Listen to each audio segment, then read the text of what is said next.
Welcome back to See, Hear, Feel. Today I have the pleasure of doing a part 2 conversation with Dr. Dean Gianakos. I'll reread some parts of his bio here, some of which I did not share for the first part of the conversation.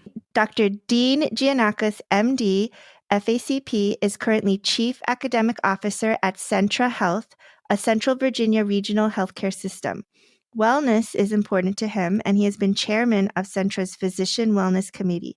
Dr. Gianakos is interested in the medical humanities and is currently on the editorial board of the Pharos, a medical humanities journal. He is also a writer, and I'll put a link to a couple of his articles in the show notes. He has written, "Practicing medicine can be addictive. The daily praise and gratitude from patients feed the fragile egos of physicians." Dr. Gianakos is going to start with an anecdote about John Stone, who wrote the poem Gaudium Igitur that I shared a few weeks ago. And we're going to talk about another of John Stone's poem called Whittling, the Last Class. Can you start with your John Stone anecdote?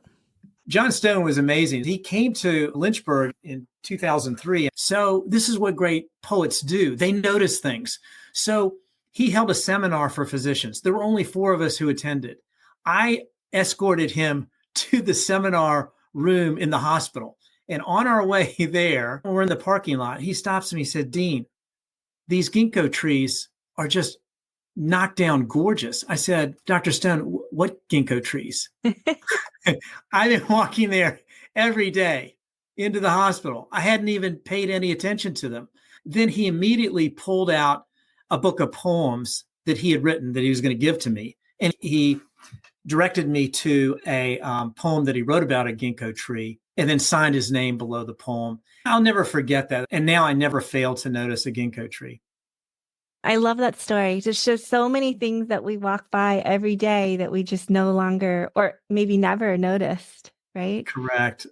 You wrote an article about John Stone's poem that is about whittling. It relates to burnout. Would you share some thoughts about what you wrote and any further thinking you've done on burnout? It's funny. So I wrote that article, gosh, it's been 10 or 11 years. And when you said it had something to do with burnout, of course, I had to go back and read the article and the poems. Did I really say something about burnout in here? Wood is a metaphor for your life. This is my interpretation. This is someone whittling their life. There's the expression whittling your life away, which usually tends to mean that you're idling and you're not doing anything purposeful.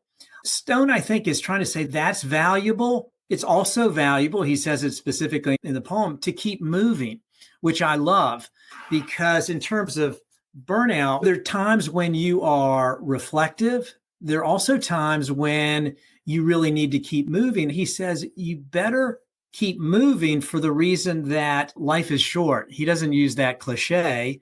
He says before a pair of pliers squeeze your heart, you have a heart attack. So we're always, whittling or carving out our life, shaping our life. But he also says, be careful to not shave towards you, but shave away from you. And I took that to mean shaving away from you means not to be so self-centered, not to be so focused on yourself, shaving away that your goals become other directed.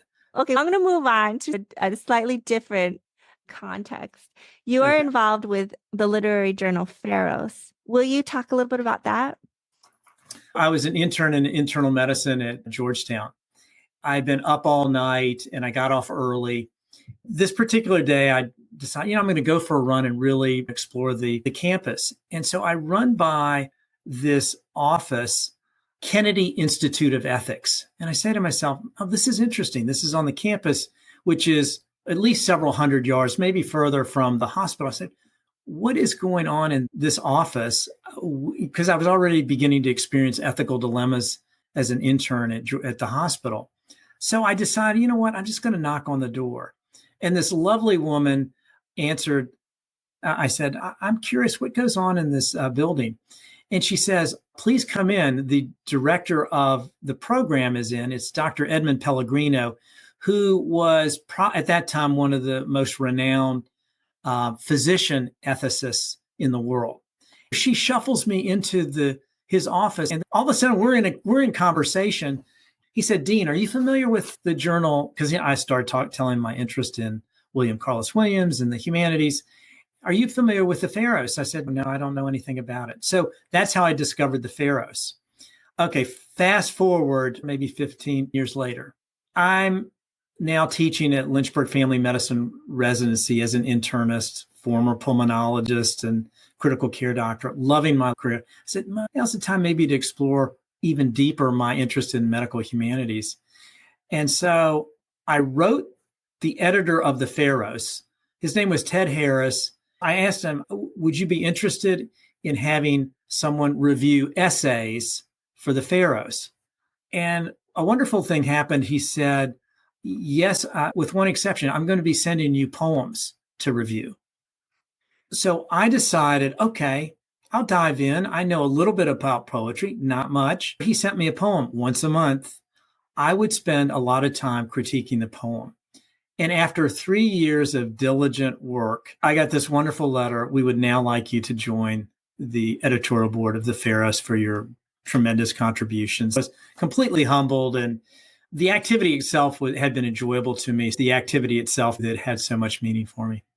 I love all your stories. Thank you.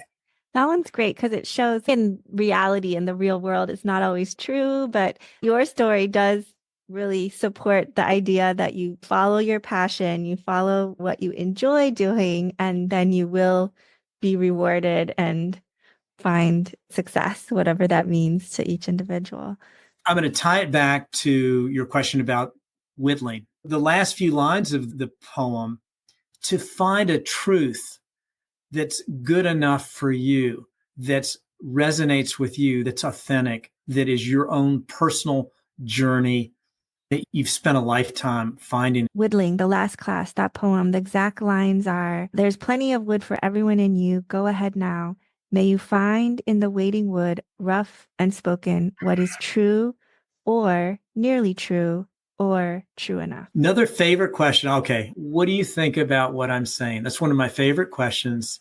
What do you think about what I'm saying? You can comment on anything. I mean, you've given me a lot of food for thought.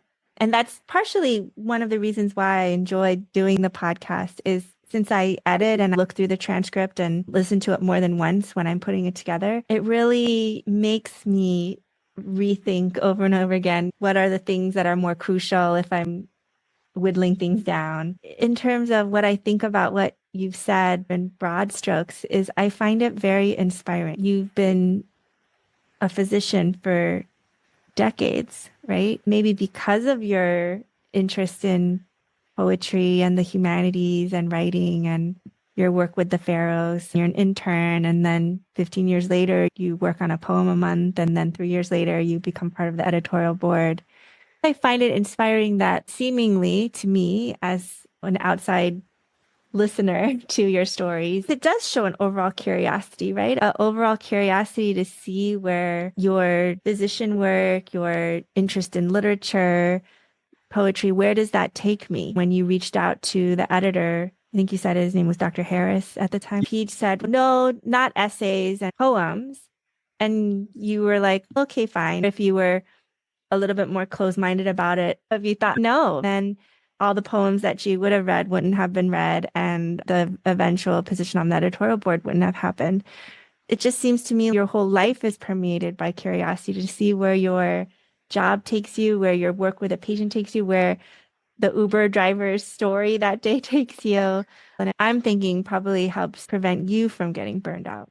Christine, that is just an amazing summary of our interview. What a thoughtful interviewer you are, and a pretty amazing listener to absorb that and then communicated it back to me. Thank you. Thank you for that. You're welcome. Thank you for spending the time.